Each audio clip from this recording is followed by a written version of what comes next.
Et si tout ce que vous aviez construit ou votre famille, votre foyer, votre amour, s'effondrait en une seule nuit? Et si la personne en qui vous aviez le plus confiance vous trahissait de la pire des manières?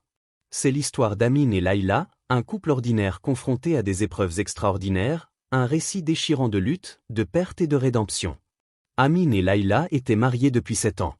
Leur maison, un pavillon modeste mais accueillant dans un quartier paisible, vibrait de vie. Les murs résonnaient des rires d'Aïssa, leur fils de 5 ans, qui courait après son ballon de foot dans le petit jardin, et de Nour, leur fille de 3 ans, qui chantonnait en étalant des couleurs vives sur ses dessins. Amin, cadre supérieur dans une entreprise de logistique, gagnait un salaire généreux qui assurait à sa famille une vie confortable. Chaque mois, il payait les frais de scolarité des enfants, les factures d'électricité, d'eau, et même des petits plaisirs, des glaces au parc, des jouets pour Aïssa et Nour, ou un dîner dans leur restaurant préféré, où Layla commandait toujours un tagine au pruneau. Layla, enseignante dans une école primaire, apportait une stabilité supplémentaire avec son salaire, bien que modeste comparé à celui d'Amin. Ensemble, ils formaient une équipe soudée, un couple uni par des rêves d'avenir, une maison plus grande, des vacances au bord de la mer, une vie où leurs enfants ne manqueraient de rien. Amin était un père exemplaire. Après de longues journées au bureau, il rentrait toujours avec un sourire, prêt à construire des châteaux de briques en plastique avec Aïssa ou à lire des contes à Nour, blotti contre lui. Il écoutait Layla raconter ses journées, ses anecdotes sur ses élèves turbulents, et trouvait toujours un moyen de la faire rire, même lorsqu'elle était épuisée. Layla admirait la force tranquille d'Amin. Elle le taquinait sur son obsession pour l'organisation, ses listes interminables pour les courses, les réparations à la maison ou les projets familiaux, mais au fond, elle savait qu'il était le pilier de leur foyer. Leur vie n'était pas parfaite. Il y avait des disputes, des journées où la fatigue prenait le dessus, mais elle était douce, rythmée par les routines réconfortantes du quotidien. Les matins pressés à préparer les enfants pour l'école, les soirées autour d'un repas préparé ensemble, les week-ends à rêver d'un avenir encore plus lumineux. Mais la vie a une manière cruelle de bouleverser les plans les mieux établis. Un soir d'octobre, alors que l'automne drapait la ville de nuances orangées et que la pluie martelait les fenêtres, Amin rentra plus tôt que prévu. L'odeur de pain frais flottait dans la cuisine où Layla s'affairait, coupant des légumes pour le dîner. Elle leva les yeux, surprise par son silence inhabituel. « Amin, tout va bien ?» demanda-t-elle, son sourire s'effaçant devant son visage pâle. Il s'effondra sur le canapé du salon, les mains tremblantes, les épaules voûtées. « Layla, j'ai une terrible nouvelle » murmura-t-il, la voix brisée. « J'ai perdu mon emploi. » Le mot « perdu » frappa Layla comme un coup de poignard. Elle posa son couteau, essuya ses mains sur son tablier et s'approcha, le cœur battant. « Comment ça, perdu? Qu'est-ce qui s'est passé? Tu as fait quelque chose de mal ?» Sa voix oscillait entre incrédulité et panique. Amin secoua la tête, le regard fixé sur le tapis usé du salon. « Ce n'est pas ma faute. L'entreprise traverse une crise économique. Ils ont réduit les effectifs. Malgré mes années de travail, mes recommandations, ils m'ont licencié. » Il releva les yeux, cherchant une lueur de réconfort dans ceux de Layla, mais n'y trouva que de la peur. « Mon Dieu, Amin, comment allons-nous survivre? Mon salaire d'enseignante ne suffira jamais. Les enfants, l'école, la maison. » Les larmes coulèrent sur ses joues, et elle s'effondra à côté de lui, secouée de sanglots. Amin tenta de la consoler, posant une main sur son épaule. « Écoute, mon amour, je suis compétent. J'ai de l'expérience. Je retrouverai un emploi rapidement, je te le promets. D'ici 1 mois ou 2, tout redeviendra normal. J'ai juste besoin que tu sois forte, que tu me soutiennes, même un peu. » Mais Layla, submergée par l'angoisse, repoussa sa main. « Me soutenir? Tu es le pilier de cette maison, Amin. Si tu tombes, tout s'écroule. Comment veux-tu que je reste calme? » Sa voix était un mélange de colère et de désespoir. Elle se leva brusquement, incapable de rester en place, et s'enferma dans la cuisine pour cacher ses larmes, laissant Amin seul avec le poids de ses paroles. Cette nuit-là, la maison, autrefois si chaleureuse, devint un lieu de silence oppressant. Amin ne ferma pas l'œil. Assis sur le bord du lit, il fixait le plafond, les pensées tourbillonnant dans son esprit. Il avait utilisé son dernier salaire pour payer les frais médicaux de son père, hospitalisé pour une maladie cardiaque, et pour couvrir les dépenses courantes, l'électricité, l'eau, les courses. Sans indemnité de licenciement, leurs économies étaient presque nulles. Comment un homme peut-il fermer les yeux quand son foyer est en flammes? Se demanda-t-il, le cœur lourd. Layla, dans une autre pièce, ne dormaient pas non plus, tourmentées par la peur de l'avenir. Elle voyait leur vie confortable s'effriter, et cette pensée la terrifiait. Elle repensait à leurs projets, la maison qu'ils voulaient acheter, les vacances promises aux enfants, et se demandait si tout cela n'était plus qu'un rêve brisé. Le lendemain matin, Layla se prépara pour aller travailler. En tant qu'enseignante, elle devait être à l'école à 7 heures. Avant de partir, elle s'arrêta près d'Amine, qui était encore assis dans le salon, les yeux cernés, une tasse de café froid à la main. Quand tu te lèveras, fais la vaisselle, nettoie la cuisine, passe la serpillière dans le salon et lave les toilettes. Lança-t-elle d'un ton sec, presque mécanique. J'ai laissé de l'argent sur la table pour que tu prépares le dîner. Je ne veux pas rentrer dans une maison sale. Amine, encore sous le choc de la veille, resta figée. Jamais Layla ne lui avait parlé ainsi. Même épuisée, elle avait toujours insisté pour gérer les tâches ménagères seule, refusant son aide avec un sourire doux. « Pourquoi me parles-tu comme à un domestique ?» demanda-t-il, la voix tremblante de colère et d'humiliation. Layla le fixa, le regard dur, presque glacial. « Tu as perdu ton emploi, Amine. Je suis celle qui rapporte l'argent maintenant. Tu ne peux pas rester là à ne rien faire pendant que je travaille. Je suis le pilier de cette maison, et tu feras ce que je te dis. Pas de discussion. » Elle attrapa son sac, claqua la porte et partit, laissant Amine seule avec un mélange de rage et d'incrédulité. Ce moment marqua un tournant dans leur relation. Les jours suivants, Layla devint de plus en plus autoritaire, comme si la perte d'emploi d'Amine avait brisé l'équilibre fragile de leur couple. Chaque soir, elle rentrait épuisée, portant sur ses épaules le stress d'une journée à gérer des élèves turbulents. Elle s'attendait à ce qu'Amine ait tout préparé, le repas, la maison impeccable, les enfants récupérés à l'école. Mais Amine, bien qu'il s'efforçât de répondre à ses demandes, se heurtait à des critiques incessantes. Un soir, il avait cuisiné un ragoût, le plat préféré de Layla, espérant apaiser la tension qui s'installait entre eux. Il avait passé l'après-midi à nettoyer la maison, à faire les courses avec l'argent laissé par Layla, et à récupérer Aïssa et Nour à l'école. Mais lorsqu'elle s'assit à table, elle explosa. « Du ragoût ? Je t'avais dit de faire du couscous. Pourquoi ne m'as-tu pas appelé pour demander ?» Amine, déconcerté, répondit « Je n'ai plus de crédit sur mon téléphone, Layla. Et tu ne m'as pas précisé ce que tu voulais. J'ai pensé que ça te ferait plaisir. » Layla éclata d'un rire amer, presque moqueur. « Pas de crédit ?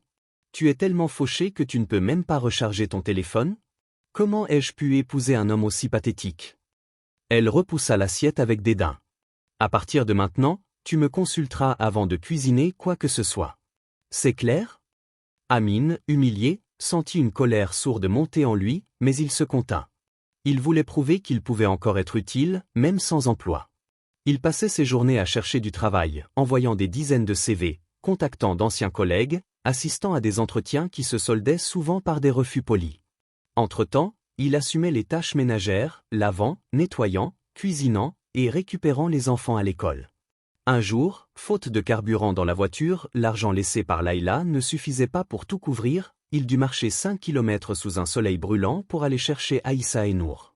Lorsqu'ils lui demandèrent pourquoi il n'avait pas pris la voiture, il mentit avec un sourire forcé. « Marcher, c'est bon pour la santé. Ça nous rend plus forts. » Mais en réalité, chaque pas était un rappel de sa situation désespérée. Les enfants, innocents, riaient et couraient autour de lui, mais Amine sentait le poids de la honte peser sur ses épaules. Il repensait à l'homme qu'il était avant, celui qui payait toutes les factures, qui surprenait Layla avec des cadeaux, qui promettait à ses enfants un avenir radieux, et se demandait où cet homme avait disparu. 4 mois après son licenciement, la situation devint intenable. Le loyer était en retard de 2 mois, et le propriétaire, un homme sévère aux manières brusques, venait tous les après-midi frapper à la porte, menaçant d'expulser la famille. « Vous avez 72 heures pour payer, sinon vous dégagez », aboya-t-il un jour, ignorant les supplications d'Amine, qui expliquait sa situation avec une voix tremblante. Amine, accablé, savait qu'il devait en parler à Layla, mais il redoutait sa réaction. Chaque fois qu'il abordait un problème financier, elle l'accablait d'insultes, le traitant d'« inutile » ou de « poids mort ». Ces mots, répétés jour après jour, s'étaient gravés dans son esprit, érodant peu à peu sa confiance en lui. Pourtant, il n'avait plus le choix. Un soir, alors que Layla rentrait du travail, il prit son courage à 2 mains. « Layla, le loyer est en retard. Le propriétaire menace de nous expulser sous 72 heures. Je n'ai pas d'argent, mais peut-être que tu pourrais m'aider. Je te rembourserai dès que je trouverai un travail. Laïla, en train de manger un morceau de pain, leva les yeux, furieuse. Tu oses me demander de payer le loyer? Quel genre d'homme es-tu? Tu vis ici avec tes enfants, et tu me demandes à moi, ta femme, de régler tes dettes? Amine, au bord des larmes, répondit, ce n'est pas une question de honte, Laïla. C'est pour Aïssa et Nour. On ne peut pas les laisser sans toi. Laïla éclata d'un rire amer, presque cruel. 500 000 francs? Tu parles comme si c'était 5 000. Je n'ai pas cet argent. Prépare-toi à l'expulsion. Amine savait qu'elle mentait. Il avait accidentellement vu son compte bancaire, un jour où elle avait laissé son téléphone déverrouillé. Elle avait économisé 900 000 francs, mettant de côté son salaire pendant des mois alors qu'Amine payait tout. Mais elle refusait de toucher à cet argent, comme si l'admettre revenait à accepter qu'elle dépendait encore de lui. Désespérée, Laïla attrapa son téléphone et appela un homme devant Amine. « Chérie, j'ai besoin d'aide, dit-elle d'une voix douce, presque mielleuse. Le loyer est dû et je n'ai rien. Peux-tu m'envoyer de l'argent? » L'homme, à l'autre bout du fil, répondit avec enthousiasme. « Bien sûr, ma belle. Envoie-moi ton numéro de compte, je t'envoie 1 million. » Une notification confirma le transfert. Laïla, triomphante, lança à Amine, « Voilà un vrai homme. Pas comme toi, incapable de subvenir aux besoins de sa famille. » Ces mots le transpercèrent comme une lame, mais il resta silencieux, la douleur trop profonde pour répondre. Le lendemain, Amine rentra plus tôt que prévu après un entretien d'embauche infructueux. En entrant dans la maison, il entendit des voix dans la chambre conjugale. Laïla parlait à cet homme, sa voix douce et enjôleuse. « Mon mari est mort il y a 6 mois, mentit-elle. Je suis seule avec mes enfants. Merci de nous sauver, tu es l'amour de ma vie. » Amine, bouleversé, sentit une rage aveugle monter en lui. Il attrapa des piments rouges dans la cuisine, prêt à les broyer et à les jeter sur l'homme en guise de vengeance. Il imaginait leur douleur, leur humiliation, comme un moyen de reprendre le contrôle. Mais en passant devant une photo de leur mariage, tombée au sol dans un coin du salon, il s'arrêta net. L'image d'eux, souriant, plein d'espoir, le ramena à leurs vœux d'amour et de fidélité. Les paroles de sa mère, disparues des années plus tôt, résonnèrent dans son esprit, la colère détruit plus qu'elle ne répare.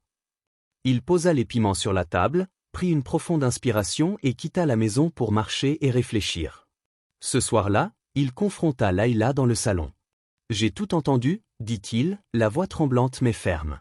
Tu m'as déclaré mort. Je ne te reconnais plus. Ce que tu as fait est impardonnable. Je pars avec les enfants. » Laïla, assise sur le canapé, le regarda avec un sourire glacial. « Bon débarras, » répondit-elle, sa voix teintée de mépris. « Tu n'es qu'un fardeau, Amine. Un poids mort. » Ces mots le frappèrent en plein cœur, mais il refusa de lui donner la satisfaction de le voir s'effondrer. Il rassembla Aïssa et Nour, leur expliquant avec douceur qu'ils allaient vivre ailleurs pour un temps. « On va chez tonton Karim, ce sera comme une aventure, » dit-il, forçant un sourire pour rassurer leurs petits visages inquiets. Il trouva refuge chez un ami d'enfance, déterminé à reconstruire sa vie loin de Laïla. Laïla, persuadée d'avoir trouvé le bonheur avec son amant, plongea dans une illusion dorée. Les premiers mois furent idylliques, il la couvrait de cadeaux, bijoux scintillants, robes élégantes, dîners dans des restaurants chics. Il lui promettait une vie de luxe, loin des contraintes qu'elle associait à son mariage avec Amine. Mais bientôt, les fissures apparurent. L'homme devint colérique, incapable de supporter la moindre contrariété. Ses sourires charmeurs se transformèrent en regards froids, ses compliments en insultes cinglantes. « Tu ne vaux rien sans moi », lui lançait-il lors de leur dispute. Puis vint la violence physique. Ce qui avait commencé par des cris et des gestes brusques évolua en coups. Laïla, brisée, vivait dans la peur, marchant sur des œufs pour éviter sa colère. Elle perdit son emploi d'enseignante à cause de ses absences répétées, dues à ses blessures et à son désespoir.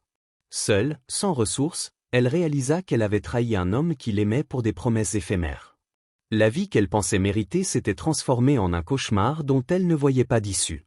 Pendant ce temps, Amine refusait de se laisser abattre. Il trouva un emploi dans une grande entreprise de construction, où ses compétences en gestion logistique furent rapidement reconnues. Il travaillait dur, enchaînant les heures supplémentaires pour offrir à Aïssa et Nour un environnement stable. Ses efforts portèrent leurs fruits, il obtint une promotion, puis une autre, retrouvant peu à peu sa dignité. Lors d'un événement professionnel, il rencontra Aïcha, une femme douce et bienveillante, architecte dans la même entreprise. Leur relation se développa lentement, bâtie sur le respect mutuel et une compréhension profonde. Aïcha écoutait Amin parler de ses rêves, de ses responsabilités en tant que père, et partageait ses propres aspirations. Elle s'intégra naturellement dans la vie des enfants, jouant avec Aïssa, lisant à Nour, leur offrant un amour maternel qu'ils n'avaient pas connu depuis longtemps. Avec Aïcha, Amin découvrit un bonheur simple, loin des tensions et des humiliations du passé. Leur foyer devint un refuge de paix, où les rires des enfants résonnaient à nouveau. Un jour, alors qu'Amin rentrait chez lui après une journée bien remplie, il trouva Layla devant sa porte. Elle était méconnaissable, ses vêtements froissés, son visage marqué par la fatigue, ses yeux autrefois pétillants d'assurance éteints par les larmes. « J'ai tout perdu », murmura-t-elle, la voix brisée. Elle raconta, sans entrer dans les détails, les abus qu'elle avait subis de la part de son amant, son licenciement, son désespoir. « Je n'ai nulle part où aller. » Amin, partagé entre la colère et le devoir, resta silencieux, les souvenirs de sa trahison remontant comme une vague amère. « Tu crois que tu peux revenir ici après tout ce que tu as fait ?» demanda-t-il, la voix teintée de douleur. « Tu m'as humilié, Layla. Tu as brisé notre famille. » Layla baissa la tête, incapable de répondre, mais une lueur de fierté blessée persistait dans son regard, comme si elle refusait de s'humilier davantage. La scène fut interrompue par Aïcha, qui observait discrètement depuis l'entrée. Elle s'approcha, posant une main réconfortante sur le bras d'Amin. « Fais-le pour Aïssa et Nour, murmura-t-elle doucement. Ils ne doivent pas voir leur mère dans cet état. » Amin, déchiré entre sa rancune et sa responsabilité, réfléchit longuement. Finalement, il céda. « Très bien, » dit-il froidement. « Tu peux rester dans la chambre d'amis, mais c'est temporaire. Tu devras trouver un travail et un logement. » Layla hocha la tête en silence, reconnaissante mais trop orgueilleuse pour l'exprimer. Amin et Aïcha aidèrent Layla à se reconstruire. Ils l'accompagnèrent au poste de police pour porter plainte contre son agresseur, qui fut arrêté grâce à des preuves accablantes. Ils contactèrent des connaissances pour lui trouver un emploi, envoyèrent des CV, et l'encouragèrent à reprendre le contrôle de sa vie. Layla trouva un poste modeste de réceptionniste dans une petite entreprise. Elle travaillait dur, économisant chaque centime pour louer un appartement simple mais confortable, symbole d'un nouveau départ. Pendant son séjour chez Amin, elle observa la vie qu'il avait construite avec Aïcha. Leur foyer était empreint de sérénité. Aïcha jouait avec les enfants, riait avec Amin, apportait une stabilité qu'il n'avait jamais connue avec Layla. Celle-ci ressentit un mélange de regret et d'admiration. Elle comprit qu'elle avait perdu un homme bon, une vie paisible, à cause de ses propres choix. Un soir, Layla demanda à parler à Amin en privé. Ses mains tremblaient légèrement lorsqu'elle prit la parole. « Je ne pourrai jamais réparer ce que j'ai brisé, » murmura-t-elle, les larmes aux yeux. « J'ai été aveuglée par ma peur, mon orgueil.